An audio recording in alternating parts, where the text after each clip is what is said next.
साथियों, जो आज का कार्यक्रम है डॉक्टर अंबेडकर प्रबुद्ध नागरिक स्वाभिमान सम्मेलन, तो ये स्वाभिमान की जो बात की गई है यहाँ के जो बुद्धिजीवी वर्ग की, तो स्वाभिमान निकलता है, जुड़ता है विचारधारा से। यदि व्यक्ति की विचारधारा जो है, जो महापुरुषों की विचारधारा है, उनके प्रति यदि हमारा समर्पण है, तभी हमारे अंदर स्वाभिमान होगा। और हमारे जो महापुरुष हैं, उन्होंने क्या हमें संदेश दिया है, उसके बारे में मैं थोड़ा प्रकाश डालना चाहूंगा। 3 लोगों के बारे में, ज्योतिबा फुले साहब के बारे में, साहू महाराज के बारे में और बाबा साहब भीमराव अम्बेडकर के बारे में, कि जब उनके स्वाभिमान को चोट लगी तो उन्होंने क्या प्रतिक्रिया दी। ज्योतिबा फुले साहब जब युवा थे और अपने एक ब्राह्मण मित्र की शादी में गए हुए थे, उनके ब्राह्मण मित्र और उनके बीच बहुत गहरी दोस्ती थी, कोई भेदभाव नहीं था। और वो वहां शादी में दूल्हे के साथी के रूप में उसी प्रकार से चहलकदमी कर रहे थे, इस प्रकार से दूसरे लोग कर रहे थे। लेकिन उसी समय वहां जो लोग और बैठे हुए थे, ब्राह्मण समाज के लिए लोग, जो दूल्हे के परिवार के लोग, जब उन्होंने देखा कि तो मानी का लड़का है, जहां भी जाओ घुस जाता है, तो उन्होंने कहा कि भाई तुम हर जगह क्यों घुस रहे हो, तुम जाओ, तुम्हारे लिए सामने उधर वाली जगह बैठी है, वहां पर लोग बैठे हैं, उन मेहमानों में जाकर बैठो। तो उन्होंने बताया कि साथी ने कहा था कि दूल्हे के खास दोस्त है, कुछ दूल्हे खास दोस्त हो तो क्या है, तो मानी ये हर जगह ब्राह्मणों में नहीं घुस सकते, आप वहां बैठ के आपकी जगह सुनिश्चित है, वहां भी दूसरे समाज के लोगों को बुलाया गया, तो सब वहां बैठे हुए। अपना अपमान देखकर वो वहां पे रुके नहीं, साथियों के द्वारा रोकने पर भी और चले आए और घर आकर अपने पिता को बताया और फूट फूट कर रोए। और उस रात को उन्होंने प्रण लिया कि ये जो व्यवस्था है, जिसके वजह से आज मुझे अपमानित होना पड़ा, अब जब तक मैं इसकी ईंट से ईंट नहीं बजा दूंगा, मैं चैन से नहीं बैठूंगा। और पूरा जीवन उन्होंने उसी काम में लगा दिया। और उसके लिए उन्होंने अपनी पत्नी सावित्रीबाई फुले को तैयार किया और उन्होंने कहा कि जब तक जो इस जातिवादी व्यवस्था है, इसमें जो सबसे दबा हुआ कुचला वो ओबीसी के बजाय जो एससी वर्ग है, जो कि शूद्र भी नहीं है, जिसे पंचम वर्ग भी कहा गया, उन्होंने व्यवस्था में रखा ही नहीं गया है, जब तक उसको शिक्षित नहीं करेंगे, तब तक ये जो ब्राह्मणवादी व्यवस्था है, जो वृक्ष बना हुआ है वृक्ष, ये हिलेगा नहीं, इसको उखाड़ फेंकना है। तो सबसे नीचे कुछ वर्ग को शिक्षित करना होगा, जागरूक करना होगा। इसलिए उन्होंने अपनी पत्नी के साथ मिलकर 80 वर्ग को, अस्वस्थ वर्ग को, जो कि अछूत कहलाता था उस समय, उनको पढ़ाने लिखाने का कार्य प्रारंभ किया। उसमें उनका काफी अपमान हुआ। जब वो अपनी वाइफ के साथ निकलते थे, उन्हें गालियां मिलती थी, उनकी वाइफ के ऊपर कीचड़ फेंका जाता था। और उनकी पत्नी हमेशा 2 साड़ियां, 2 धोती लेके चलती थी, एक धोती पहनती थी और एक धोती अलग से लेके चलती थी। और जिससे कि वो जब स्कूल पहुंचती थी, जहां पर वो एससी समाज की महिलाओं को पढ़ाती थी, तो जब वो कीचड़ लगी हुई धोती को हटाकर दूसरी धोती पहनती, तब अपने जो वहाँ पर एससी समाज के बच्चे आते थे या ओबीसी समाज के बच्चे आते थे साथ में, उनको पढ़ाती थी। इसी प्रकार साहू महाराज कोल्हापुर के शासक थे। बाबा साहब अम्बेडकर की पढ़ाई लिखाई में उन्होंने बहुत मदद की। जब वो कोल्हापुर के राजा बने तो 20 साल की उम्र थी, उसमें पूरी वहां पर ब्राह्मणवादी व्यवस्था पूरी तरह छाई हुई थी। उन्होंने देखा कि वो लोग कभी कभी राजा को भी नहीं छोड़ते। एक परंपरा थी कि एक विशेष दिन जब राजा नहाने जाता था नदी में, तो वहां का जो पुरोहित था उसे वेद मंत्र पढ़ने होते। तो एक दिन वो जब वो नहा रहे थे और डुबकी मारकर बाहर निकले, तो किसी ने उनको बताया कि वेद मंत्र नहीं पढ़ रहा। तो उन्होंने पूछा उनसे कि भाई तुमने कौन से मंत्र पढ़े, वेद मंत्र पढ़े कि नहीं पढ़े? तो कहा नहीं। कहा नहीं, वेद मंत्र पढ़ो, मैं दोबारा नहाने जा रहा। तो उस पुरोहित ने कहा कि हम वेद मंत्र आपके सामने नहीं पढ़ सकते, क्योंकि आप शूद्र हो, आप भले ही यहाँ के राजा हो, राजा होने के नाते हम आपको नमन करते हैं, लेकिन हम धर्म को भंग नहीं कर सकते। आप शूद्र हो, आपके सामने हम वेद मंत्र नहीं पढ़ सकते। उसके बाद साहू महाराज ने उसको पुरोहित के पद से हटा दिया। बहुत खींचातानी हुई, बाल गंगा तिलक ने उनका फेवर किया उस पुरोहित का। जब अंग्रेजों की अदालत में मामला गया, अंग्रेजों ने बहुत दबाव डाला, लेकिन साहू महाराज झुके नहीं। और साहू महाराज ने इस देश में सबसे पहले आरक्षण व्यवस्था लागू करी, जो 1902 में इस देश के पूरे पिछड़े वर्ग के लिए, जिसमें SC और OBC वर्ग है। उन्होंने अस्पृश्यता पर, अनइक्वालिटी पर रोक लगाई। तो उनका एक सेवक था गंगाधर कामले, जब एक दिन उसको दूसरे लोगों ने बहुत पीटा, केवल इस आधार पे कि वो अस्पृश्य समाज का है, उसने घड़ा छूट गया था, तो उसको जिसने पीटा था उसको उन्होंने खूब चाबू से मारा, कूड़े से पीटा, और उसको बाद में उसके द्वारा उसको पैसा देके चाय की दुकान खुलवाई। और एक दिन बाद में खुद जाके उसकी चाय पर दुकान पर चाय पी। पूरे शहर में खबर फैल गई कि राजा साहू महाराज ने एक अछूत के दुकान पर चाय पी, लेकिन वो अपने विचारों से, अपने जो उन्होंने प्रतिज्ञा करी थी कि इस शासन के, इस व्यवस्था के खिलाफ लड़ना, उससे पीछे नहीं थे, और उन्होंने बाबा साहब को पढ़ाई लिखाई मदद करी। इसी प्रकार बाबा साहब अम्बेडकर, जिन्होंने भारत का संविधान लिखा, जिनके प्रति सबसे अधिक कृतज्ञ हम लोग हैं, और जिनके वजह से हम यहाँ पे काम कर रहे हैं, हम ये प्रोग्राम कर रहे हैं, जिनके योगदान की वजह से। बड़ौदा के शासक सयाजी गायकवाड़, उन्होंने बाबा साहब अम्बेडकर को पढ़ने के लिए लंदन भेजा था, उन्हें कानून और शास्त्र की पढ़ाई के लिए।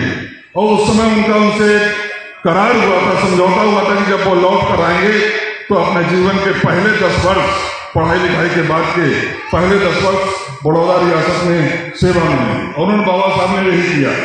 उनको वहाँ पे सैनिक सचिव के रूप में नियुक्ति हो गई, बड़े अधिकारी के रूप में। लेकिन बाबा उनके साथ जाति पीछा नहीं छोड़ा।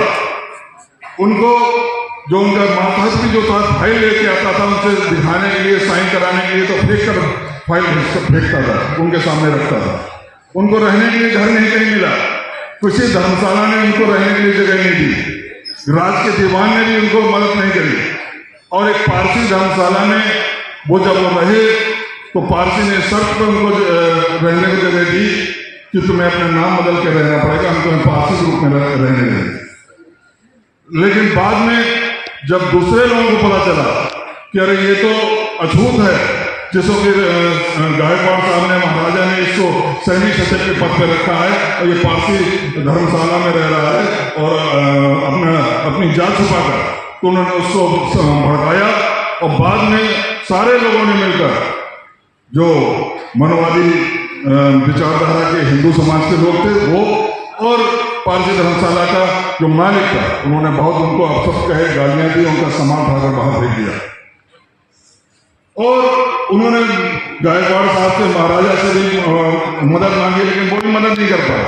थक हार कर वो उन्होंने त्याग पत्र दिया और बम्बई जाने की ट्रेन के लिए स्टेशन पहुंचे। स्टेशन पर ट्रेन लेट थी, तो वहीं पास में एक बाग था, कमानी बाग, वहां पर बैठ बट वृक्ष के नीचे बैठकर उन्होंने अपने ऊपर जब विचार किया, उन्होंने कहा कि मैं इतना पढ़ा लिखा हूँ और इतनी डिग्रियां लेकर,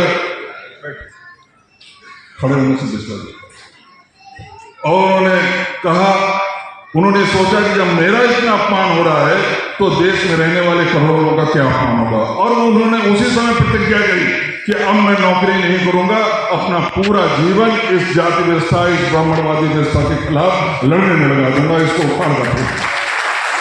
तो मेरा कहना है कि जिस स्वाभिमान का परिचय, जिस स्वाभिमान का संदेश हमारे तीनों महापुरुषों ने दिया, क्या उस स्वाभिमान को, उस संदेश को हम अपना पाए अपने जीवन में?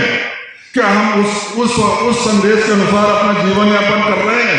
क्या हम ब्राह्मणवादी व्यवस्था के खिलाफ हम समय पर जब झुकना पड़ता है तो झुक नहीं जाते हैं? क्या हम जटकर सह लेते हैं? तो अगर हम देखें तो हम उस संदेश पर उस कठोरता से नहीं चल पा रहे हैं। अधिकांश हमारा जो प्रभुत्व वर्ग है वो नहीं चल पा रहा। हमारे नेता के लिए विधायक की पोस्ट, एक पार्षद की पोस्ट, एक सभासद की पोस्ट के लिए समझौता कर लेता है। जो नौकरी में है, डॉक्टर, इंजीनियर हैं, IAS PCS हैं, वो पूरी जिंदगी पोस्टिंग और प्रमोशन में लगे रहते हैं और उसी के हिसाब से अपना जीवन बिताते हैं। जब 60 साल की उम्र होती है तब वो सोचते हैं कि हमें जो है, वो भी केवल किसी पॉलिटिकल पार्टी में जाके टिकट लेने की बस उन्हें याद आती है, उनको समाज से विमुक्त नहीं होता। तो और जो हमारा बाकी वर्ग है, जिसके पास आर्थिक संपदा नहीं है, यदि आंदोलन चल रहा है तो समाज के उस प्रबुद्ध वर्ग के पास के वजह से चल रहा है जिसके पास पढ़ाई लिखाई है, जागरूकता है, कि आर्थिक संपदा नहीं है, जिसमें कि हमारे जगदीश चंद्र जी जैसे लोग हैं, हमारे सियाराम दिनकर जैसे लोग हैं, हमारे गंगा राम सागर यादव जैसे लोग हैं। यदि आंदोलन जिंदा है तो इन जैसे लोगों की वजह से जिंदा है। तो हमें इन लोगों के मनोबल को बढ़ाना चाहिए। साथियों, ऐसे लोगों के आभारी है कि जगह टाइम समय पर साल में हर जिले में इस तरह के लोग जो हैं वो अपना प्रोग्राम करते रहते हैं, बाबा साहब को याद हमें करवाते हैं। बाबा साहब की हमारे प्रति क्या उम्मीदें थी, वो हम उम्मीदों में कितना खरा उतर पाए, इस बात को हमें याद दिलाते हैं। साथ में इस समय टाइम बहुत ही खतरनाक चल रहा है। हमें सबको मालूम है कि 2024 का लोकसभा का चुनाव जो हुआ वो संविधान के मुद्दे पे लड़ा है और हमने पार्टी लाइन से ऊपर उठकर केवल संविधान बचाने को जो पार्टी सक्षम थी उसको वोट दिया। हमने इस बात की चिंता नहीं करी कि हम उस पार्टी को पसंद करते हैं नहीं करते।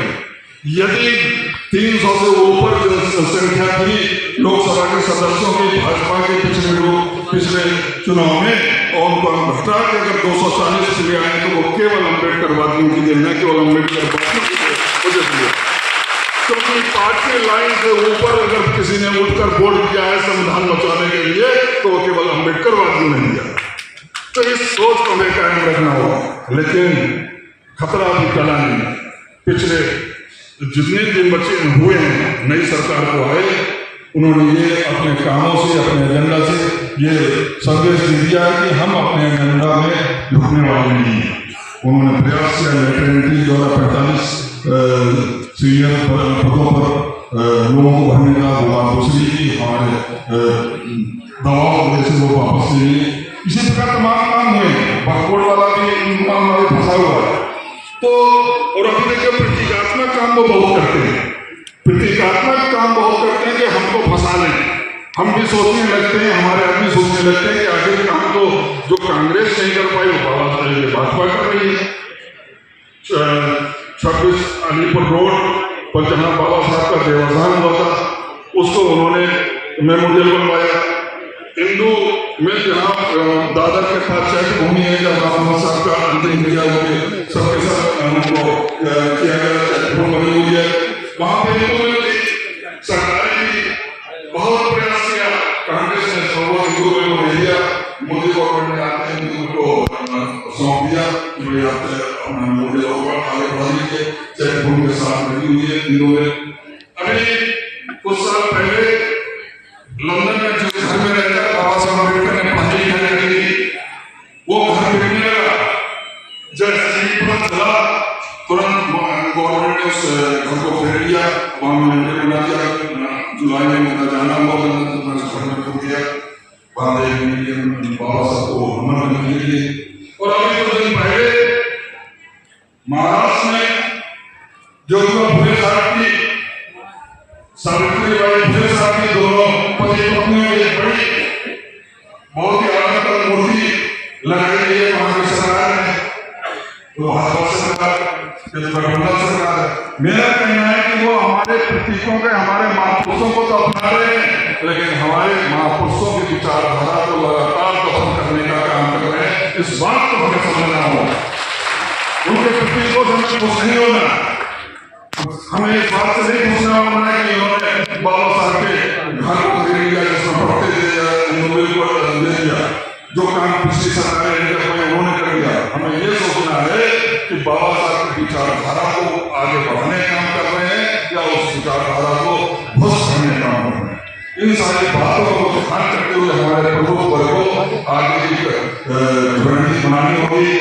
समय बहुत खतरनाक है, हम मानववादी ताकतों के शासन में बैठे हुए हैं। ये तो हमारा संविधान की ताकत है कि ऐसे लोगों की शासन में रहते हुए भी उनको चुनौती देते हुए हम यहाँ मीटिंग कर रहे हैं, उनको चुनौती दे रहे हैं।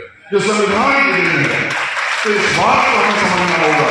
और उसी के आगे हमें अपने आगे की वाली रणनीति, मेरा तो एक गृह जनपद है, मैं हमेशा आप लोगों को संबोधित करता ही रहता हूँ और आगे भी जहाँ कहीं जरूरत होगी तो मैं आपके साथ खड़ा हूँ। आज हम ज्यादा टाइम अपने जो बाहर से संबोधित किए हैं लक्ष्मण यादव जी, उनको हम देना चाहेंगे। तो इसी के साथ मैं अपनी बात समाप्त करता हूँ। अभी किताब का विमोचन भी है हमारे साथी साहब हमीद मिर्जा साहब का, इसी के बाद समाप्त करता हूँ। जय हिंद, नमो बुद्धाय, जय मौलिवासी, जय संविधान।